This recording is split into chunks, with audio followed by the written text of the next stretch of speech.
था ना? क्या पढ़ रहे थे कल? नदियां तो कंप्लीट हो गई थी, नहरें, और 3 नहरों का जिक्र हुआ था। एक सबसे इम्पोर्टेंट पश्चिमी यमुना नहर। अगर मेन नहर की लंबाई तो कितनी है इसकी? 86 किलोमीटर, और अगर सारी को माप दें सबको तो 325 किलोमीटर। फिर एक नहर हमने देखी थी, भाखड़ा नांगल। इसने कहाँ से एंट्री की थी? टोहाना, और टोहाना से आके इसने आपके पड़ोस में 2 मैंने शायद बताए भी होंगे, नरवाना झील और बरवाला हिसार। फिर जींद और कैथल की सिंचाई इससे, और हिसार और फतेहाबाद की। नांगल उत्थापक सिंचाई योजना भी आपके अंबाला साइड में। एक तीसरी बात हुई थी जो कागजों में रह गई, SYL 1976 में, क्योंकि आपके देश में केंद्र सरकार कांग्रेस की थी, आपके यहाँ भी कांग्रेस थी, तो उस दौर में एक तरह से घोषणा कर दी कि भाई ऐसा ऐसा करेंगे, और आपने उस घोषणा को सच मान के 80 में अपनी नहर बना ली। ये अगर 91 या 92 इतनी आपने बनाई, 214, 212, अगर 212 है तो 91 आपने बनाई है, 214 है तो 92, जो बाकी बच रही 121 या 22 वो किसका जिम्मा था? पंजाब। लेकिन पंजाब ने ये काम नहीं किया। एक बहुत बड़ा विवाद है, और आज से नहीं है, 1976 तक ऐसा लगा था आपको कि ये बात मानेंगे, पर पंजाब ने नहीं मानी। इसको कहा जाता है ये हमारी जीवन रेखा है। अगर कभी आपकी यमुना से इसको जोड़ दिया, किसको?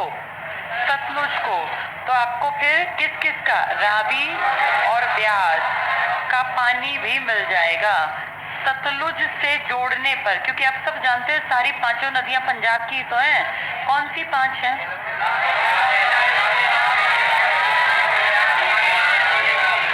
क्या है ये? सतलुज, ब्यास, रावी, झेलम, चेनाब। तो आपको किस का मिल जाएगा? रावी का और ब्यास का। अगर आप कौन सी नदियों को जोड़ दें? सतलुज यमुना लिंक नहर। ये आपके काम आ नहीं पा रही, कोशिश बहुत अच्छी थी। आपका सबसे ज्यादा जो काम चल रहा है वो इसके कारण चल रहा है, और इसके बारे में हमने कल डिटेल से पढ़ ही लिया था, आज फिर पढ़ लेंगे।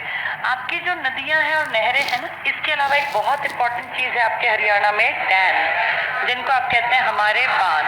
हरियाणा में कोई बहुत ऊंचा बांध नहीं है, ना ही बन सकता, क्योंकि बांध बनाने के लिए पानी की मात्रा बहुत ज्यादा चाहिए।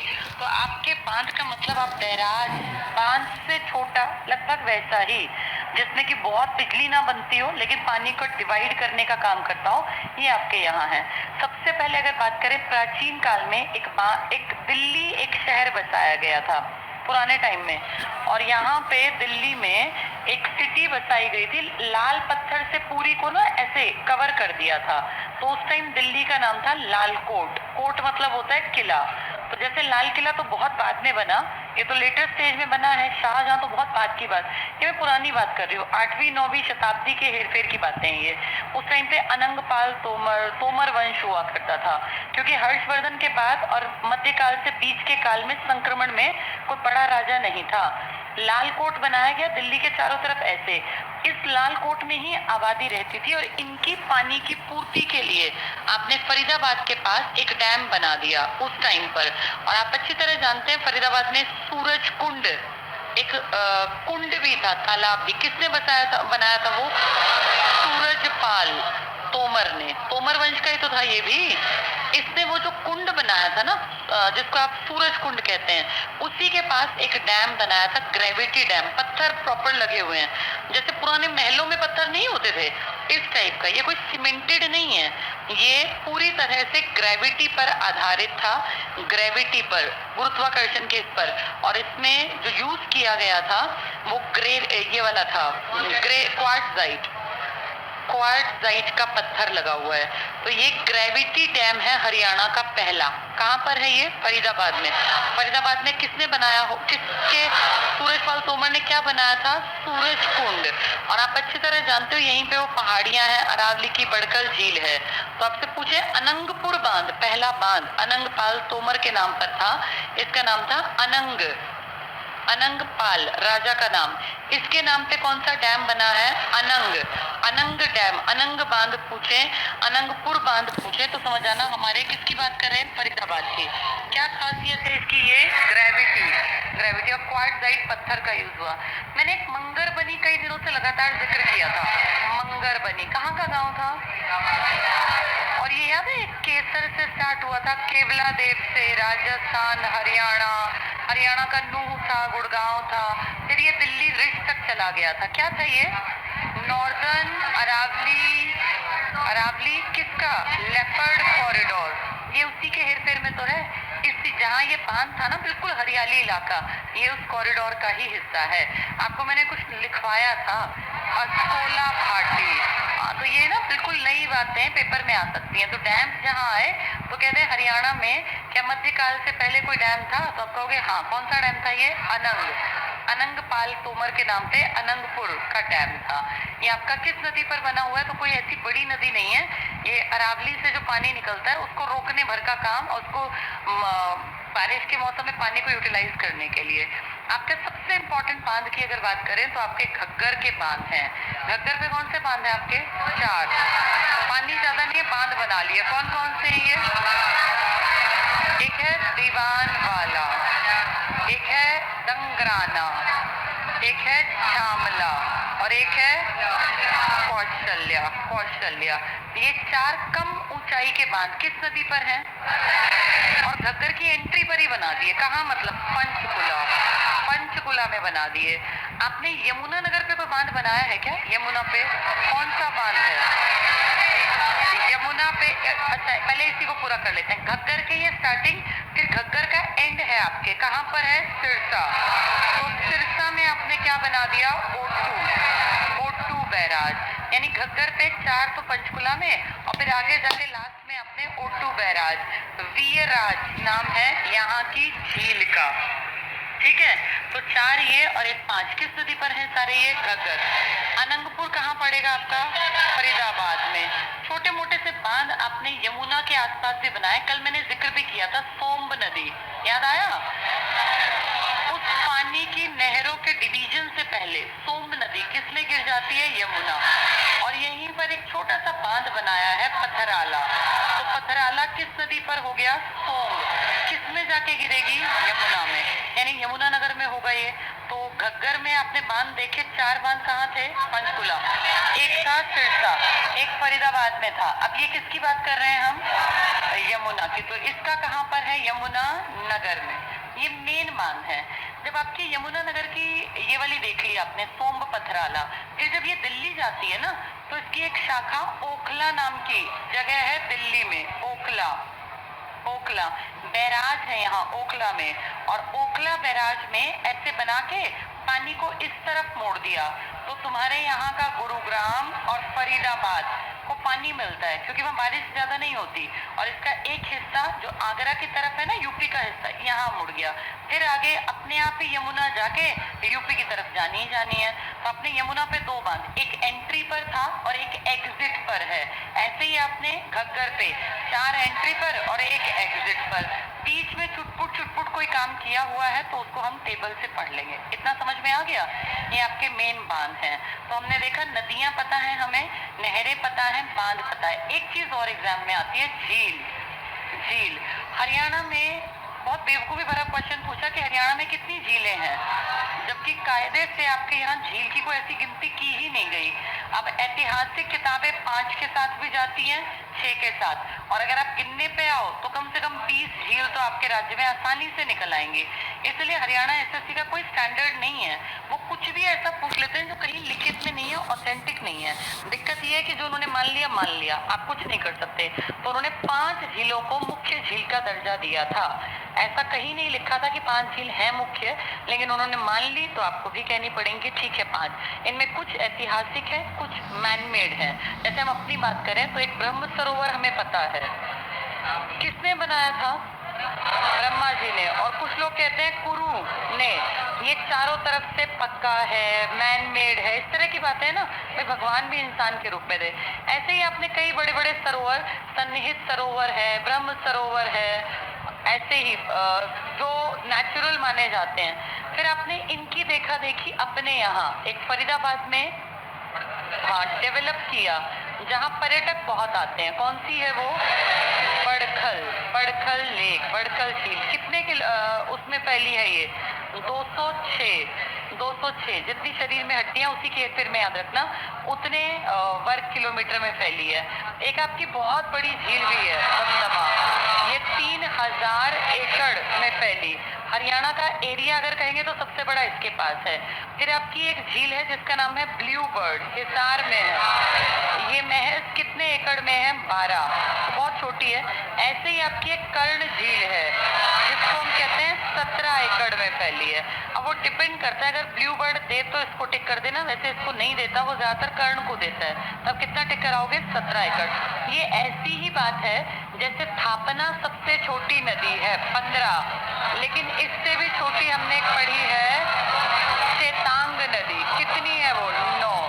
अब ये चीजें ना नापने पॉसिबल नहीं होता, क्योंकि मैंने बताया नाले हैं, इनको आप जाके नापने लगे तो कहीं ऑथेंटिक नाले इस तरह की नदियां नहीं बहती।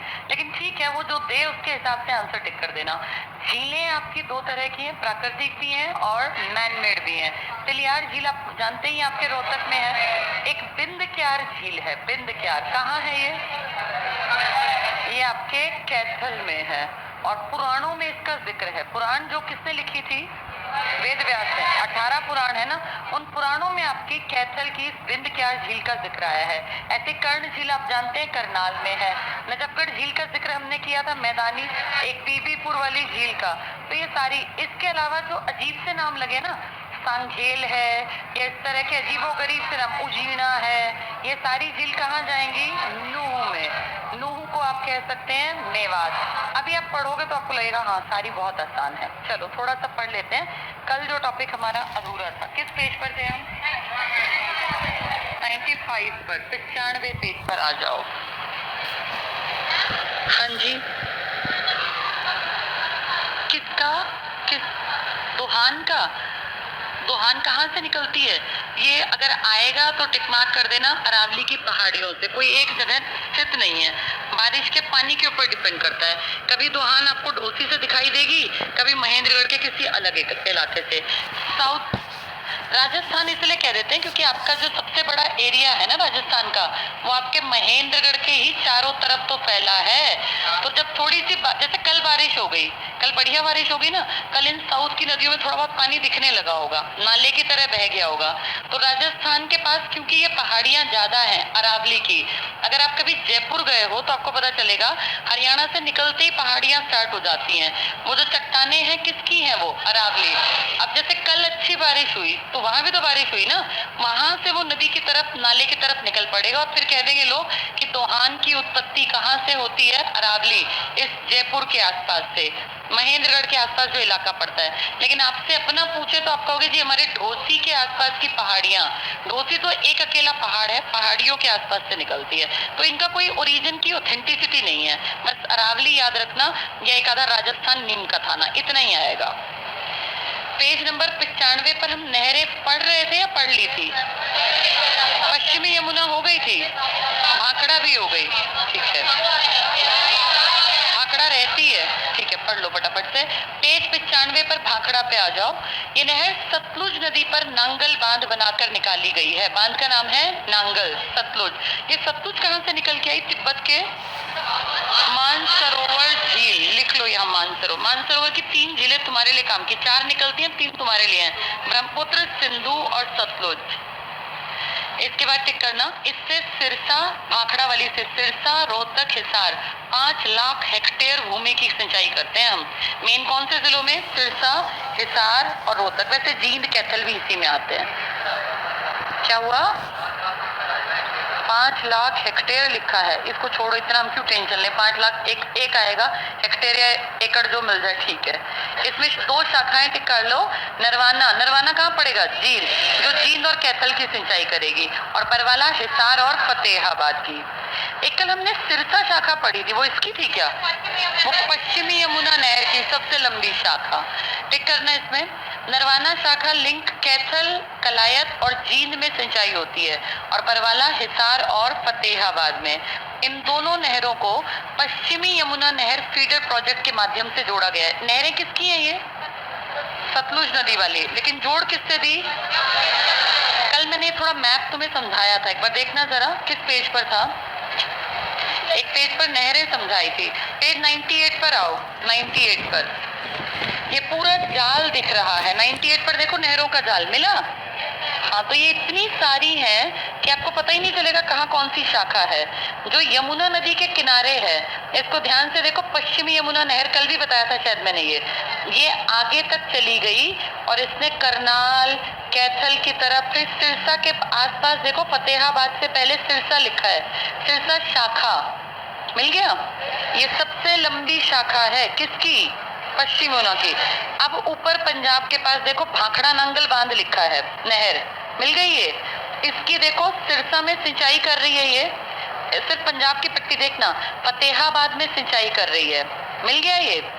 और इसी को पानी को जोड़ दिया, देखो सिरसा शाखा के पास देखो, फतेहाबाद में दोनों जुड़ रही हैं, मिल रही है, मिल गई है। तो ये फीडर है, इसमें दोनों नहरों का पानी आ गया। किस किस का? भाखड़ा नांगल वाली का भी और आपकी पश्चिमी यमुना का भी। इसी का नाम लिखा है। जो हम पीछे आ जाओ वापस, अब उसी पेज पर जहां हम पढ़ रहे थे 95 पर। तो पश्चिमी यमुना नहर फीडर प्रोजेक्ट के माध्यम से जोड़ा गया। समझ में आ गया? ये सारी नहरों का जाल आपस में जुड़ा पड़ा है। नेक्स्ट टिक करना, जवाहरलाल नहर। ये पूछेंगे जवाहरलाल नहर कहाँ पर है? महेंद्रगढ़ में।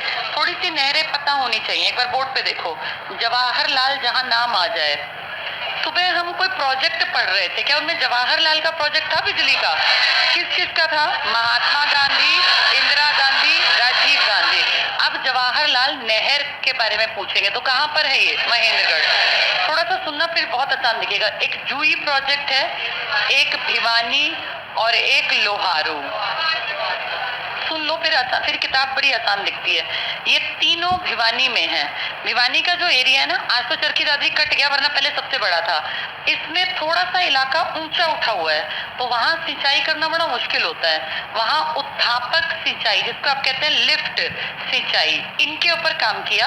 और आपके हरियाणा में बंसीलाल जी का जो टाइम था ना, उन्होंने लिफ्ट सिंचाई और फव्वारा सिंचाई के ऊपर बहुत काम किया। ये फव्वारा सिंचाई आपके राजस्थान की पट्टी का जो रेतीला भाग है ना, यानी समझो महेंद्रगढ़ और भिवानी के नीचे का हिस्सा, इसमें फव्वारा सिंचाई के ऊपर बहुत बढ़िया काम किस सीएम के टाइम में हुआ? बंसीलाल। उत्थापक सिंचाई योजना का भी बहुत बड़ा योगदान बंसीलाल जी का है, बात तक बनती रही।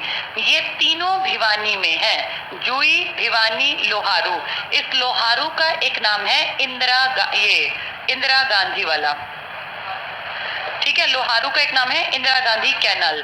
ये तीनों भिवानी के उत्थापक यानी ऊंचे इलाके की सिंचाई करने के लिए स्पेशल टारगेट बना के बनाई गई थी। जवाहरलाल नेहरू कहाँ पड़ेगी? महेंद्रगढ़ में। अगर चारों के नाम आए और कहें कि इसमें से बताओ उत्थापक कौन नहीं है, तो कौन नहीं है? तो उत्थापक मेन तीन है, उनके नाम याद रखना। चलो पढ़ेंगे आगे, सब कुछ लिखा हुआ है ये, इसमें टिक कर लो। जवाहरलाल नेहरू भाखड़ा नहर में से निकाली गई है, महेंद्रगढ़ में सिंचाई करती है। भाखड़ा नहर आपके यहाँ कहाँ कहाँ थी? जींद, फतेहाबाद, सिरसा, ये हिसार वाली, फिर ये नीचे तक चली गई है। भिवानी नहर टिक कर लो। भाखड़ा नहर जो कि जो शाखा भिवानी की सिंचाई करती है, वो भिवानी नहर कहलाई। ये भाखड़ा की है सारी, जवाहरलाल वाली भी और भिवानी भी। गुड़गांव नहर कौन सी है? गुड़गांव वाली, ओखला, दिल्ली। यमुना वाली है ये टिक करो। यमुना नदी पर ओखला, दिल्ली नामक जगह पर बांध बनाकर निकाली गई है, जिससे गुड़गांव और फरीदाबाद के क्षेत्र में सिंचाई होती है। पेपर में पता है कैसे आएगा? 4 देंगे और कहेंगे इनमें से कौन सी नहर यमुना में नहीं है, यमुना से संबंधित नहीं है। तो तुमने देखा जवाहरलाल किसकी है, ऐसी भिवानी भी किसकी है? भाखड़ा। लेकिन ओखला किसकी है? सिरसा शाखा किसकी है? ऐसे ही पूछेंगे वो। नेक्स्ट देखो, हरियाणा की जीवन रेखा सतलुज यमुना लिंक नहर, SYL लिख लो, SYL, सतलुज यमुना लिंक नहर। इसको कहते हैं हरियाणा की लाइफ लाइन है, बनी नहीं है पर लाइफ लाइन का दर्जा दे दिया।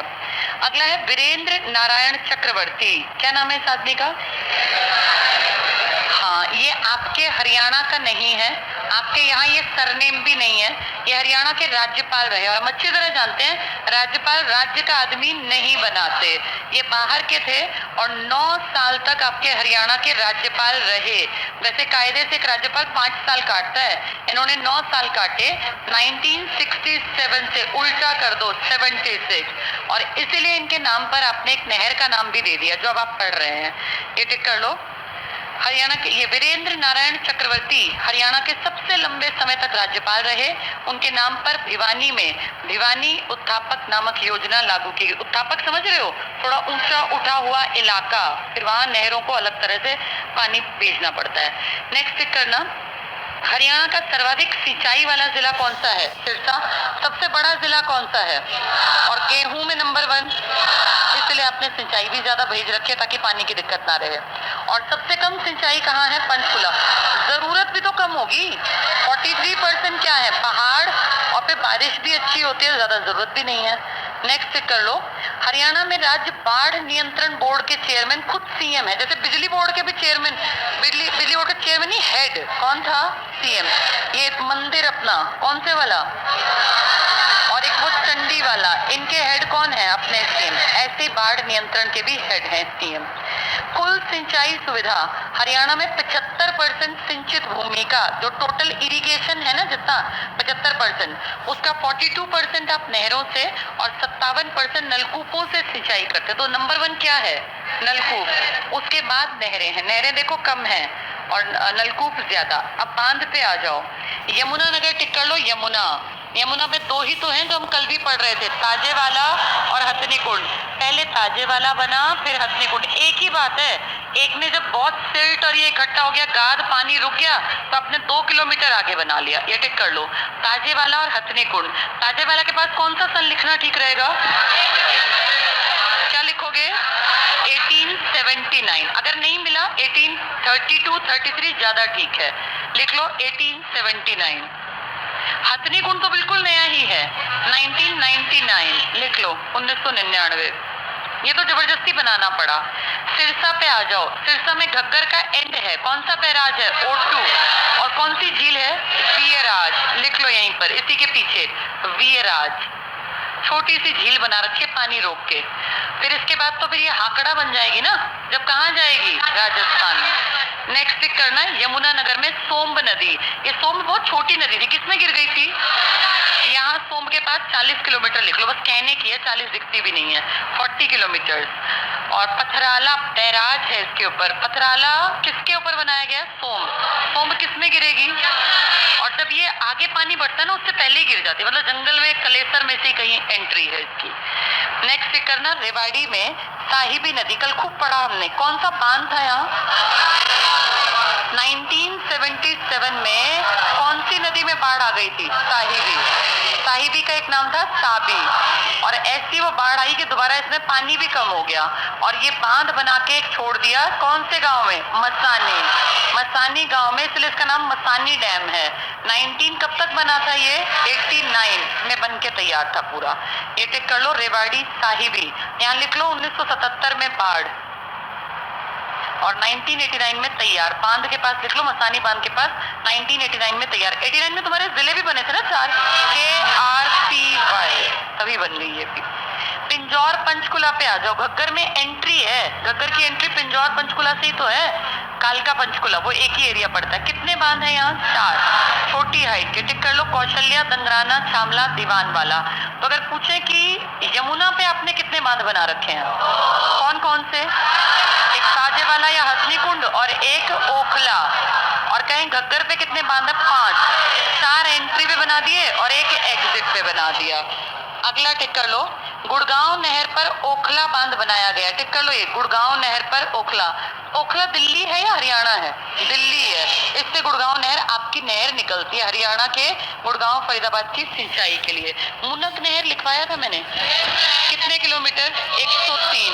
किसके साथ हमारा मेमोरेंडम साइन हुआ? दिल्ली, कि हम उनको पानी देंगे। अगले पेज पर आ जाओ। अनंगपुर बांध, ये कैसा बांध था? ग्रेविटी। क्या बना था? दिल्ली में कौन सा शहर बसाया था? लालकोट। और उसके एक तरह से विस्तार था कि यहाँ पे बांध बना दिया। ये टिक कर लो, अनंगपुर या अनंगपुरा बांध। अनंगपाल तोमर के टाइम की दिल्ली है ये। यमुना नदी पर है फरीदाबाद में, अनंगपाल तोमर द्वारा बनवाया गया। लिख लो यहाँ, ग्रेविटी बांध है, क्वार्टजाइट पत्थर से बना। ये पूछते हैं हरियाणा में गुरुत्वाकर्षण के नियम पर आधारित कौन सा सबसे पहला बांध बनाया गया, तो कौन सा है ग्रेविटी पर? अनंगपुर। ऊपर लिख लो Lalkot. Lalkot first city of Delhi, Delhi का पहला शहर था Lalkot. Lalkot first city of Delhi, उसी का भाग था अनंगपुर बांध। Lalkot first city of Delhi, उसी का भाग था अनंगपुर बांध। किस पर बेस्ड है, किस पर बनाया गया है? ग्रेविटी पर। और कौन से पत्थर का यूज किया? क्वार्टजाइट का। किसने बनाया? अनंगपाल तोमर, जिसने क्या बसाई थी? दिल्ली। किस नाम से? दिल्ली का। तब वो जो शहर बसाया लाल पत्थर से, क्या नाम रखा? लालकोट। और उसको बढ़ाते बढ़ाते फरीदाबाद तक ले गया, वहां क्या बना दिया फिर? अनंगपुर बांध, पानी के लिए। नेक्स्ट पे आ जाओ। पर्यावरण की दृष्टि से उत्तराखंड में भागीरथी नदी पर टिहरी बांध संवेदनशील है। आप सब जानते हो भागीरथी मतलब गंगा, ये बड़ा बांध है, आपसे लेना देना नहीं है। कल मैंने दो और जिक्र किए थे, रेणुका और किशाऊ, याद है? रेणुका, रेणुका बांध और किशाऊ बांध कौन सी सहायक नदियों पर है ये? यमुना की सहायक नदी है। किशाऊ बनाया है टोन पर और ये बनाया है गिरी नदी पर। इसका नाम रेणुका इसलिए रखा क्योंकि यहाँ लोकल में रेणुका कोई देवी है। ये और ये दोनों उत्तराखंड और आपका हिमाचल प्रदेश, इनकी सीमा पर है किशाऊ बांध। बहुत बड़ा बांध बन रहा है, दिखता है रास्ते में, अगर आप जाएंगे तो दिखेगा। पानी को पूरी तरह से रोक के और उसको अलग अलग डिवीजन करेंगे तो रेणुका और किशाऊ बांध, ये दोनों नदियां जो मैंने लिखी हैं, ये किसकी सहायक नदी है? यमुना। और अभी पिछले साल बहुत बड़ी बैठक हुई थी जिसमें 4-5 राज्यों के सीएम पहुंचे थे, वो इन्हीं के ऊपर डिस्कशन था। यहाँ टिक कर लो रेणुका, यहाँ लिख लो गिरी नदी पर, नदी का नाम ही गिरी है, गिरी नदी पर यमुना की सहायक है ये। गिरी छोटी पर्वत का नाम, गिरी, गिरी नदी पर यमुना की सहायक। और किशाऊ के पास लिख लो टोन्स नदी पर, ये भी यमुना की सहायक। यमुना पे आपने कितने बांध बना रखे हैं? दो, एक ये ताजे वाला और एक ओखला। ये आपके एंट्री से पहले एक सोम्ब भी है तुम्हारा, पथराला, सोम्ब नदी वाला, लेकिन बहुत बड़ा नहीं है। अब ये एंट्री से पहले बन रहे हैं दो बांध, कौन कौन से? किशाऊ और ये, टिक कर लो यहाँ पर, लिख लो किशाऊ टोन्स नदी। किसमें काउंट होगा? किसके ऊपर बात कर रही हो? अच्छा यमुना, वो यमुना का नहीं था, वो तो पहाड़ियों का पानी रोकता था, वो अलग से यमुना नदी पे नहीं था। अनंगपुर क्या कह रही हूँ सुनो, अनंगपुर उस नदी से संबंधित नहीं था, पहाड़ियों के पानी को इकट्ठा करके और इसलिए बनाया था। क्या लिखा तुमने? टोन्स नदी पर कौन सा बांध है? किशाऊ, यमुना की सहायक। ठीक है, यहाँ लिख लो टोन्स के पास हिमाचल प्लस यूके की सीमा, उत्तराखंड, हिमाचल प्लस उत्तराखंड की सीमा। और रेणुका बनेगा वहां जहां से सरस्वती आती है, सिरमौर। कहाँ पड़ेगा? हिमाचल में, शिवालिक की पहाड़ी, लिख लो वहां। रेणुका के पास लिख लो हिमाचल के सिरमौर में। रेणुका, सरस्वती और रेणुका दोनों फीमेल नाम है, एक ही जिला है सिरमौर। और ये कहाँ बनेगा? हिमाचल और उत्तराखंड की सीमा पर। कौन सा बांध बनेगा? टोन्स नदी पर किशाऊ बांध, मेल जैसा नेम है। चलो झीलों पर आ जाओ फटाफट। हरियाणा की झीलें अपने सौंदर्य के कारण प्रदेश के प्रमुख पर्यटन स्थल के रूप में प्रसिद्ध हैं। पहली झील टिक करो ब्रह्म सरोवर, ऐतिहासिक है। किसने इसका जिक्र किया है? अल बरूनी ने अपनी किताब में, अंडरलाइन कर लो। थानेसर कुरुक्षेत्र में हिंदू धर्म का प्रतीक, अल बरूनी ने किताबुल हिंद में ब्रह्म सरोवर का वर्णन किया। पूछ सकते हैं ये किताबुल हिंद का एक और नाम क्या है? तहकीक हिंद, तौहीद हिंद, कई नाम है इसके। सुल्तानपुर झील फर्रुखनगर खंड में है, ये हम अच्छी तरह जानते हैं। प्रवासी पक्षी आते हैं और किसके कारण ये बन पाई थी? क्या नाम था उसका? Peter Michael Jackson. लेकिन किसके नाम पे बनाया था ये? Salim Ali, bird man of India, tiger man of India Sankhala, और tiger guru of India Fateh Singh Rathore. अगला टिक कर लो। बड़कल झील फरीदाबाद के पश्चिम में है, चट्टानी क्षेत्र में अवस्थित है। इसे 1947 में इसका निर्माण सिंचाई परियोजना, कितने एकड़ में है? 206 जितनी हड्डियां। और यहीं पे बड़कल के ही पास कौन सा क्या मिलेगा? अनंगपुर। अनंगपुर नदी को टारगेट करके नहीं बनाया, अनंगपुर बनाया था इस अरावली के पानी को इकट्ठा करने के लिए कि जगह जगह से पानी आएगा। कैसा बांध है वो? ग्रेविटी। किसका यूज किया? क्वार्ट्जाइट पत्थर का। इसके बाद अगला टिकट ना खलीलपुर, ये जो इस तरह के नाम है खलीलपुर, उजीना, ये सब कहाँ जाएंगे? मेवात में। टिक कर लो, नूह में है ये। वर्षा ऋतु में जल ग्रहण करती है, ग्रीष्म ऋतु में सूख जाती है। कोटला भी कहाँ मिलेगा? मेवात, कोटला की पहाड़ियां। नूह और फिरोजपुर की पर्वत श्रृंखला, विशाल झील, कोटला झील। बीबीपुर मैंने कल भी बताया था, एक गांव पड़ता है जींद में, लेकिन झील पड़ती है कुरुक्षेत्र में। लिख लो यहाँ, ये बहुत बार आ चुकी मैदानी झील। बीबीपुर और नजफगढ़ झीलें मैदानी भाग में। कौन सी नदी इसमें नजफगढ़ झील में गिरी थी? और सारी नदियां किसमें गिरी थी? कसौती किसका नाम था? और वधूसरा किसका नाम था? सोहान का। और कृष्णावती का नाम कसौती। और अंशुमती 4 अक्षर वाली क्या थी वो? इंदौरी। और ऊपर वाली का नाम था साबी। तो ये झीलें हो गई। कुरुक्षेत्र और साही भी लिख लेना। अन्य झीलें पढ़ लेते हैं। कर्ण झील कहाँ है? ये करनाल। और कितने एकड़ में है? 17 एकड़ में। कब बनी थी? 1972 में। लिख लो फटाफट, 72 17 एकड़। 1972 में बनी, 17 एकड़ में। उससे पहले भी थी, ऐतिहासिक भी थी, लेकिन एक होता ना भाई, हमने आइडेंटिटी दे दी। आज दुनिया घूमने जाती है, कर्ण लेक में बोटिंग होती है। सरकार ने कब इस पे काम किया? 72। ऐतिहासिक पुरानी अंग्रेज उनके टाइम में थी, पांडवों के टाइम में। बीबीपुर झील कहाँ है? कुरुक्षेत्र। क्या खास है इसमें? मैदान में है, कोई पहाड़ नहीं है इसके आसपास, फिर भी है ये। नजफगढ़ झील टिक कर लो, नजफगढ़ में कौन सी नदी गिरेगी? साहिबी। ये दोनों मैदानी हैं। ज्यादातर झीलें मैदानों में नहीं होती, झीलें होती है पहाड़ियों के इलाकों में। अगला ब्लू बर्ड लेक कर लो, हिसार 12 एकड़। लिख लो 12 एकड़, सबसे छोटी। अगर ये नहीं मिली तो कर्ण मिलेगी, दोनों मिल गई तो इसके साथ चले जाना। ब्लू बर्ड 12 एकड़, हिसार। चंदेली झील अलग सा नाम आ गया ना, कहाँ मिलेगी? नूह में। टिक्कर ताल सब जानते हैं, कहाँ पर है? पंचकुला में। और कौन सी पहाड़ियां हैं यहाँ? शिवालिक, मोरनी। कोई नदी भी निकलती है यहाँ से? टांगरी की नदी। टांगरी तुम्हारी पर्सनल नदी है, और ये घग्गर तो बाहर से आती है। नेक्स्ट से कर लो भिंडावास। सुंदर झील के लिए था ना ये, झज्जर में। भिंडावास झज्जर। सन्निहित तीर्थ ऐतिहासिक है कुरुक्षेत्र में। सूरजकुंड या मयूर झील फरीदाबाद में है, और इसको धौज झील भी, धौज झील यहीं पर है फरीदाबाद में। लिख लो, फरीदाबाद की एक और झील धौज झील। कम फेमस है लेकिन आ सकती है। 20 झील तो याद करनी चाहिए। हरियाणा के हर पेपर में झील के ऊपर क्वेश्चन उठे हैं पहले। धौज झील फरीदाबाद। नेक्स्ट देखो, बुलबुल झील है जींद में। और बिंद क्यार को बिंद क्यार कर लो, बिंदी लगा लो, बिंद क्यार झील कहाँ है? ये कैथल में। इसी का नाम है वृद्ध केदार झील। वामन पुराण में इसका जिक्र आया, तो कितनी ऐतिहासिक है। लिख लो यहीं पर, वामन पुराण में इसका जिक्र है। कैथल किसकी नगरी कहलाता है? हनुमान। अंजनी का टीला कहाँ है? यहीं पर। तो हनुमान से जोड़ देना, कपी स्थल भी कह देना इसी को। तो पूछे कि कौन सी वृद्ध केदार झील हरियाणा में है? बिंद क्यार, इसी का नाम है वृद्ध केदार। कहाँ लिखा है ऐसा? वामन पुराण में। इसका नाम क्या लिखा है वामन पुराण में? वृद्ध केदार। केदारनाथ अलग जगह है, लेकिन वृद्ध केदार झील कहेंगे तो हरियाणा की बिंद क्यार झील कहाँ पड़ेगी? कैथल। हनुमान नगरी भी यही है। नेक्स्ट कर लो, चक्रवर्ती झील ही कर्ण झील है करनाल में। कितने एकड़ में? 17। और ब्लू बर्ड 12 एकड़ में। तो कर्ण झील ही चक्रवर्ती झील है। 1972 में सरकार ने इस पे काम किया, थी ये पहले भी। तिलियार झील टिक कर लो, रोहतक बहुत बार आ चुकी। सुखना झील चंडीगढ़ में है। संगेल उजीना कहाँ मिलेंगे अलग से नाम? नूह में। खलीलपुर भी कहाँ थी? नूह में। ओट्टू झील कहाँ है? सिरसा। किस नदी पर? घग्गर। घग्गर के 4 छोटी हाइट के डैम बताना। कौशल्या, दंगराना, दीवानवाला, चामला। ओट्टू बैराज कहाँ है? सिरसा। कौन सी झील है इसके पास? वीयराज।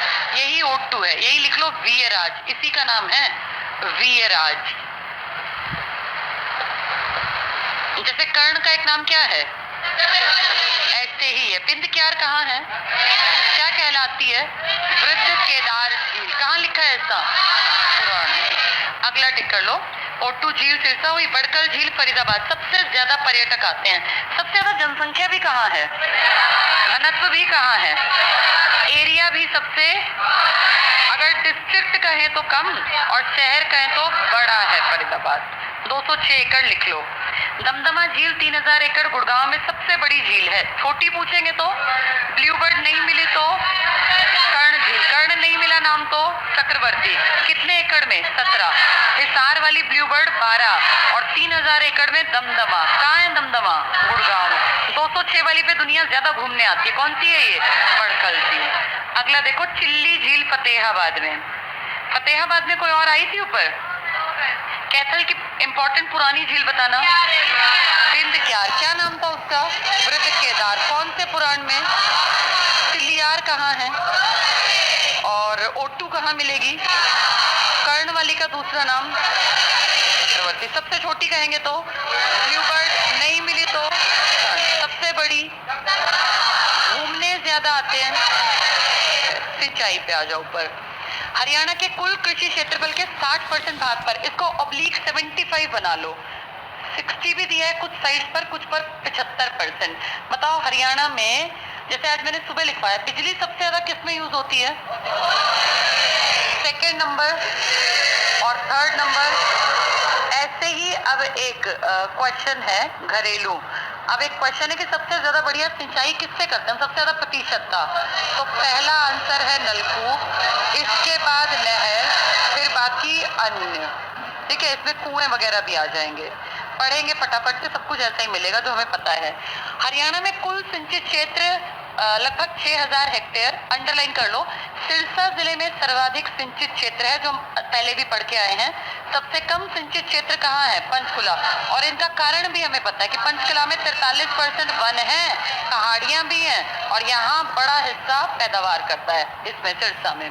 अगला टिक करना, राज्य में सिंचाई का मुख्य साधन है नहरें। पहला या दूसरा? दूसरा। पहला नलकूप है, कुएं भी हैं, तालाब। दिखावट है, तालाब ज्यादा नहीं है। राज्य में कुल सिंचित भूमि की 48% भूमि नहरों द्वारा, इसको टिक कर लो। लगभग आधी से थोड़ी सी कम, और आधी लगभग करते हैं नलकूपों द्वारा। तो नंबर 1 किसको कहोगे? नलकूप। और नहरें कहाँ हैं? उसी के बराबर हैं, बस थोड़ा सा इलाका। इसको समझने के लिए तुम एक काम करो, फिर से वो वाला पेज निकालो। 98 पर था ना ये चित्र, देखो जरा 98 पर। 98 पेज पे जो गोल गोल दिख रहे हैं ना पिंक कलर में, ये नलकूप हैं, और जो ये पिंक कलर की लाइन दिख रही है ना, ये नहरें हैं। तो नंबर 1 नलकूप है या नहरें? एक बार जरा मैप में देखो, राजस्थान से लगती पट्टी में नीचे नहर नहीं दिख रही, मिल गया? लेकिन क्या दिख रहे हैं? तो नंबर 1 कौन है? Second number. ये दोनों लगभग आधी आधी, लेकिन फिर भी नंबर 1 कहेंगे तो आप कहोगे नहरें सेकंड है और फर्स्ट है नलकूप। अब वापस आ जाओ, ये टिक मार्क कर लो। 48% नहरें और 50% नलकूप, और जो बच गया 1-1.5% वो अन्य साधन। नेक्स्ट करना, राज्य में नहरों की मजबूत प्रणाली विकसित है। नहरों के मुझे 3 एग्जाम्पल दे दो। पश्चिमी यमुना, भाखड़ा, नांगल और SYL। जीवन रेखा क्या थी? वो स्टार्ट ही नहीं हुई। आपने ये वाले जो पट्टी है यमुना वाली, इसको कब देखा बनाते हुए? अगर एक सन बताना है 1879। वैसे ये चौहान, तुगलक, अंग्रेजों का काल, फिर अब तक देख रहे थे हम। चलो ये टिक कर लो। 2 मुख्य नहरें, नहरों की मजबूत प्रणाली, 2 मुख्य नहरें, पश्चिमी यमुना नहर और भाखड़ा नहर। भाखड़ा की एंट्री टोहाना से, पश्चिमी यमुना यमुना नगर से, कलेसर के पास। घग्गर और इसकी सहायक नदियां, बहुत इंपॉर्टेंट, अंडरलाइन कर लो। घग्गर और इसकी सहायक नदियों पर 4 कम ऊंचाई के बांध कहाँ बना रखे हैं? पंचकुला में। कौशल्या, दंगराना, छामला, यहाँ लिख लो पंचकुला। इस पे और कोई भी बांध है क्या? ओट्टू, वीर राज वाला सिरसा में। नीचे सिंचाई के साधन का टेबल आ जाओ। उत्तर पूर्वी भाग, उत्तर पूर्वी मतलब पंचकुला वाला, पंचकुला अम्बाला। तो टिक करो, वर्षा अच्छी होती है यहाँ क्योंकि 110 सेंटीमीटर तक भी जाती है। नांगल उत्थापक सिंचाई योजना, पेपर में ये खास आता है। नांगल उत्थापक किसके लिए था? अम्बाला के लिए, यहाँ लिख लो अम्बाला के लिए, स्पेशल है ये, बहुत बार आ चुका है HSSC में। नांगल उत्थापक सिंचाई योजना, इसको हम सोचते हैं ये इस फतेहाबाद हिसार होगा, नहीं, इसका आंसर क्या है? अम्बाला। अगला है बीच वाले भाग में क्या क्या है? कुएं भी, नलकूप भी और नहरें भी। हम अच्छी तरह जानते हैं हरियाणा का बीच का भाग मतलब है रोहतक, सोनीपत, पानीपत, ये झज्जर वाली पूरी बेल्ट अपने आसपास। दक्षिण पूर्वी भाग में मतलब राजस्थान की पट्टी की तरफ, तो नलकूप और नहरें, वहां जाके लास्ट में तो बिल्कुल खत्म होंगी, रेतीले भाग थोड़ी सी ऊपर से थोड़ा नीचे, रेतीले भाग नलकूप की सहायता से फव्वारों द्वारा। किसने फव्वारा सिंचाई पे काम किया? बंसीलाल। उत्थापक सिंचाई भी किसका योगदान है? आपके किस जिले में उत्थापक के लिए ज्यादा काम करना पड़ा? भिवानी में। अगर कहें नांगल उत्थापक तो आप कहोगे अम्बाला। आपकी दो प्रणाली कहेंगे तो एक ये टोहाना वाली और एक यमुनानगर वाली। सिंचाई परियोजनाओं पर आ जाओ। ये जितनी नीचे पढ़ोगे ये सारी उत्थापक है। उत्थापक मतलब जो उठे हुए इलाके के लिए। पहली टिक करो, जुई नहर परियोजना, एक उत्थापक सिंचाई योजना। लिफ्ट नहर, लिफ्ट और फव्वारा, किसका योगदान है ये? बंसीलाल का। भिवानी जिले के ऊंचे क्षेत्र को सिंचाई सुविधा प्रदान करने के लिए बनाई गई 170 किलोमीटर लंबी है। लोहारू, जिसका एक नाम क्या था? इंदिरा गांधी। इंदिरा गांधी का प्रोजेक्ट कोई बिजली का भी था ना? कितना प्रोडक्शन था? इंदिरा गांधी के नाम में क्या था? सुपर। और उसके अलावा उनका एक नाम था अरावली। सुपर में 3 का योगदान था, इंद्रप्रस्थ, हरियाणा और एनटीपीसी का। कितनी क्षमता थी? 1500 मेगावाट। अच्छा, उसमें ना एक मुझे याद दिलाना, कल करा दूंगी उसको। फरीदाबाद की गैस में 1500 मेगावाट भी नहीं है। अरे वो है ही नहीं, वो अलग है, उसको मैं लिखवा दूंगी। वैसे पेपर में आ चुका, 1500 को ठीक माना। कल मुझे याद दिलाना, मैं उसको ठीक करा दूंगी। ये टिक कर लो इसमें। तो इंदिरा गांधी नहर भी कहते हैं। भिवानी जिले की सिंचाई लिख लो। अब चरखी दादरी, अब भिवानी का वो जो हिस्सा था ना, वो चरखी दादरी के पास है, लोहारू वाला। इसके बाद अगला टिक करना, भिवानी उत्थान सिंचाई परियोजना। सारे उत्थान वाली किसके आसपास है? भिवानी। अब एक किसमें शिफ्ट हो गई? चरखी दादरी, क्योंकि वो नया बन गया। इस परियोजना के अंतर्गत लगभग 220 किलोमीटर लंबी नहर द्वारा भिवानी जिले की 1 लाख हेक्टेयर भूमि में सिंचाई की जाती है और इसे वीरेंद्र नारायण चक्रवर्ती नहर। कौन? वीएन चक्रवर्ती, वो गवर्नर 9-10 साल रह गया था, 67 से 76 वाला। भिवानी जिले की सिंचाई। तो पूछे इनमें से कौन सी उत्थापक नहीं है तो पहचान लोगे। कौन सी उत्थापक है बताना? जुई, भिवानी और लोहारू। लोहारू का एक नाम क्या है? इंदिरा गांधी। भिवानी का एक नाम है वीएन चक्रवर्ती। जुई कहाँ के लिए है? ये भी भिवानी के लिए। इसके बाद नीचे पॉइंट पे आ जाओ। हरियाणा में पवन चक्की है। हम सुबह भी कुछ पढ़ रहे थे। पवन ऊर्जा के 3 monitoring station, PGN, Panchkula, Gurgaon, Mahendragarh. वैसा सही है, बस ये बात करेगा झील की। हरियाणा में पवन चक्की द्वारा सिंचित प्रमुख क्षेत्र अंडरलाइन कर लो, रोहतक, गुड़गांव, करनाल, भिवानी। ज्यादा नहीं है और है भी नहीं बहुत ज्यादा। इस कार्य के लिए अंतर्राष्ट्रीय सहयोग के रूप में जर्मनी और हॉलैंड ने हमारी मदद की है। तो पवन चक्की द्वारा सिंचाई आपको आसपास दिखेगी नहीं, लेकिन 2 देशों ने मदद कर दी, जर्मनी और हॉलैंड ने। सतलुज यमुना लिंक नहर अंडरलाइन कर लो, हरियाणा और पंजाब की एक संयुक्त परियोजना है। इसकी कुल लंबाई 212 है। अगर 212 है तो तुम्हें 91 बनानी है और 214 है तो तुम्हें 92 बनानी है।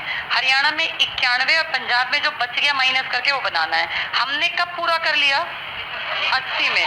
कब कहा था केंद्र ने काम होगा? 76। और उसके बाद 1996 में हमने कहा जब कुछ नहीं किया तो हम कहाँ गए? Supreme court. अब तक इस पे क्लैरिटी नहीं है। प्रमुख सिंचाई योजनाएं जल्दी से टिक कर लो। हरियाणा की पहली सिंचाई योजना नांगल उत्थान सिंचाई योजना कहाँ की थी बताओ? अम्बाला। ये मैंने बार बार बताया, हर बार देखते हैं इसको। नांगल लोग टिक करते हैं फतेहाबाद सिरसा, लेकिन जाएगी कहाँ? अम्बाला। ये पहली सिंचाई योजना। अपनी पहली बिजली योजना का नाम बताओ? साफ वाली, पानीपत। कितने सन में? 1979, 89। पहले 400 कुछ था, फिर 900 कुछ, टोटल 1367 है। बिल्कुल ठीक है। हथनी कुंड बैराज चेक कर लो। ताजेवाला कॉम्प्लेक्स के बाद यमुनानगर की दूसरी परियोजना है एक ही, क्योंकि एक बंद हुआ तब दूसरी चली। अगले पेज पर आ जाओ। जवाहरलाल नेहरू, नेहरू वाली कहाँ जाएगी? महेंद्रगढ़। ये किस नदी, कौन से वाले की है? ये यमुना की है या ये भाखड़ा नांगल की है? ये याद रखना है, भाखड़ा की है ये। टिक कर लो। महेंद्रगढ़ जिले के, लिख लो यहाँ भाखड़ा, ये भाखड़ा वाले का हिस्सा है। लोहारू, उत्थापन थी ना लोहारू, क्या नाम था दूसरा? इंदिरा गांधी। टिक कर लो। चरखी दादरी के लिए लिख लो यहाँ इंदिरा गांधी, इसी का नाम है इंदिरा गांधी। अगली है दादुपुर नलवी नहर परियोजना। मैंने सुबह दादुपुर के बारे में तुम्हें कुछ बताया था। क्या बताया था? दादुपुर कोई एक गांव नहीं है, कई गांव हैं। लेकिन अगर वो दादुपुर शाहबाद लिख दें तो किसकी तरफ इशारा कर रहे हैं? कुरुक्षेत्र। दादुपुर यमुनानगर में भी है, बताया था मैंने सुबह ये। देखो ध्यान से क्या लिखा है, दादुपुर नलवी, पहले सुन लो फिर पढ़ना आसान लगेगा। दादुपुर नलवी नहर एक बहुत बढ़िया प्रोजेक्ट था, 1985 में इसके ऊपर काम करना था। दादुपुर नलवी नहर एक ऐसी नहर थी जिससे कि आपका कुरुक्षेत्र से लगता इलाका, आसपास का कुरुक्षेत्र से लगता, तो आप ये मानो कुरुक्षेत्र के इस तरफ यमुनानगर है और ऊपर की तरफ अंबाला, यानी कुरुक्षेत्र अंबाला यमुनानगर के आसपास की बेल्ट में पानी बढ़िया तरह से पहुंचे, इसके लिए आप एक नहर बना रहे थे। क्या नाम रखा आपने इसका? दादुपुर नलवी नहर। उस नहर की लंबाई भी अच्छी खासी है, इस नहर में पानी भी जब तक देखा गया, लेकिन बहुत बढ़िया काम, उतना जितना एक्सपेक्टेड था ना उतना हुआ नहीं। बहुत सारी लागत लगाई लेकिन वो रिजल्ट नहीं निकला। काम कर रही है लेकिन वैसे नहीं जैसे सोचा था। ये टिक कर लो, दादुपुर नलवी नहर 363 किलोमीटर यमुनानगर, अंबाला और कुरुक्षेत्र जिलों में सिंचाई। मान लो एक और दे देंगे और कह देंगे कैथल, इनमें से किसकी सिंचाई दादुपुर नलवी नहर नहीं करती? तो तुम्हें याद रखना है ये कुरुक्षेत्र के ऊपर अंबाला और साइड में यमुनानगर। सिंचाई अच्छा, हांसी बुटाना नहर परियोजना दक्षिणी हरियाणा में सिंचाई करती है 109 किलोमीटर। कोई दक्षिणी हरियाणा में बिजली का भी था ना? कहाँ पे था हेडक्वार्टर था हिसार, लेकिन इसके जोनल कुछ बनाए थे सब स्टेशन, दिल्ली और हिसार, तो वही हिसार के आसपास की बात है। हांसी बुटाना नहर परियोजना 109 किलोमीटर दक्षिणी हरियाणा। सिंचाई विभाग का मुख्यालय कहाँ है? आपके बिजली का मुख्यालय भी कहाँ था? पंचकुला। वो तो आपने आगे जाके एक बार डेवलप कर लिया तो आपने बनाया, वरना पंचकुला में ही था। घग्गर नदी पर बने बांध टिक कर लो पंचकुला में, कौशल्या, शामला, दीवानवाल और दंगराना, और एक कौन सा रह गया? ओटू रह गया बस, सिरसा वाला, बाकी बता दिए। दादुपुर नलवी शहर को नहर बना लो। दादुपुर शाहबाद लिख दिया, मतलब कहाँ? कुरुक्षेत्र, लिख लो कुरुक्षेत्र से निकाली गई नहर 363 किलोमीटर लंबी है। यहाँ लिख लो 1985 से 2005 के बीच में 20 साल काम किया इस पे हमने, 1985 से 2005 के बीच में। कितनी लंबी है ये? 363। जो आपकी SYL बनेगी इसकी कितनी बता रहे थे? 292 या 94, तो उससे भी लंबी शाखाओं में है ये। नेक्स्ट पिक कर लो 109। हांसी बुटाना नहर लगभग 109 किलोमीटर लंबी है, जो ऊपर भी आई थी। इससे दक्षिण हरियाणा, तो पूछेंगे दक्षिण हरियाणा में कौन सी नहर से सिंचाई करते हैं? हांसी बुटाना। ये शाखाएं हैं, किसकी हैं ये? यमुना, जो पश्चिमी यमुना उसकी नहरों की बात हो रही है। सेकेंड हाफ में इसमें नीचे देखो, सतलुज यमुना लिंक विवाद है। सतलुज यमुना लिंक की कुल लंबाई 212, अगर नहीं मिली तो 214, दोनों लिख लो। विकिपीडिया 214 दिखाता है। लंबाई पंजाब में 121, अगर हम 214 को कंसीडर करें तो 122 कर देना, एक अपनी बढ़ा लेना, एक उनकी। हरियाणा में 91 को 92 भी लिख लो। हमने पूरी कर ली। ये कब शुरू हुआ था? 1976 में। हमने 80 में पूरा करके हम बैठे रहे, 96 में हम कहाँ गए? Supreme court. नेक्स्ट पिक करना, ये नहर भाखड़ा नहर की नखला शाखा के साथ जोड़ने की योजना थी, परंतु 14 मार्च 2016 को, टिक कर लो, पंजाब सतलुज यमुना बिल 2016 सर्वसम्मति से पास किया और पंजाब सरकार ने 3,923 एकड़ जमीन किसानों को वापस लौटा दी। तो इन्होंने क्या किया? अपनी जमीन लौटाने का मतलब ये काम नहीं करेंगे, तो हमारा तो बर्बाद हो गया पैसा, क्योंकि हरियाणा अपने क्षेत्र की खुदाई पूरी कर चुका था। इसलिए हरियाणा सरकार ने सुप्रीम कोर्ट से गुहार लगाई कि वो अधिकृत भूमि को किसानों से वापस ले ले, लेकिन हुआ नहीं ऐसा। राज्य में अन्य योजनाओं में टिक कर लो नांगल। बताओ पहली योजना कौन सी थी? नांगल। कहाँ के लिए है ये? अंबाला। टिक कर लो, लिख लो फर्स्ट सिंचाई परियोजना नांगल। जवाहरलाल नेहरू कहाँ थी ये किसकी शाखा थी? ये भाखड़ा नांगल की शाखा थी, महेंद्रगढ़ में। मेवात नहर, मेवात नाम मात्र की है। दादुपुर नलवी, कौन सा दादुपुर? शाहबाद कुरुक्षेत्र, लिख लो यहाँ शाहबाद कुरुक्षेत्र। 3 कौन से जिले आएंगे? कुरुक्षेत्र, और ऊपर वाला कौन सा? यमुनानगर, और इधर वाला अंबाला। यमुनानगर, अंबाला, कुरुक्षेत्र। जो समझ लेगा ना वो भूलेगा नहीं, वरना भूल जाएंगे। नरवाना सिंचाई, नरवाना कौन सा? झील। वो किसकी बात कर रहे हैं ये? भाखड़ा नांगल। 2 जगह आई थी ना, एक नरवाना और एक बरवाला, फिर आसपास। यहाँ लिख लो भाखड़ा नांगल, नांगल लिख लो। और हथनी कुंड बैराज यमुना की बात कर रहे हैं। अन्य महत्वपूर्ण तथ्य फटाफट से लास्ट टिक करें। घग्गर कितने जिलों में बहती है? घग्गर 5। कहाँ से एंटर हुई? पंचकुला, अंबाला, कैथल, फतेहा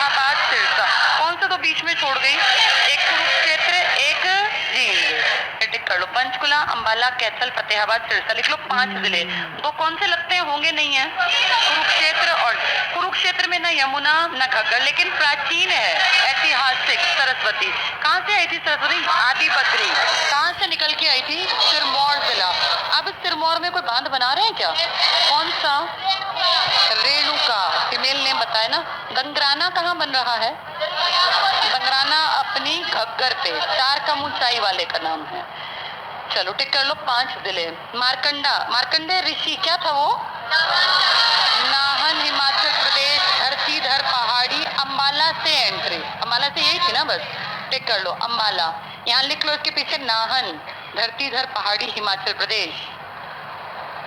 पुराना नाम भी हमें याद है, अरुणा, वो भी लिख लो अरुणा। नाहन हिमाचल प्रदेश में आज भी है जगह। नाहन धरतीधर की पहाड़ी से निकलती है, शिवालिक का ही रीजन है।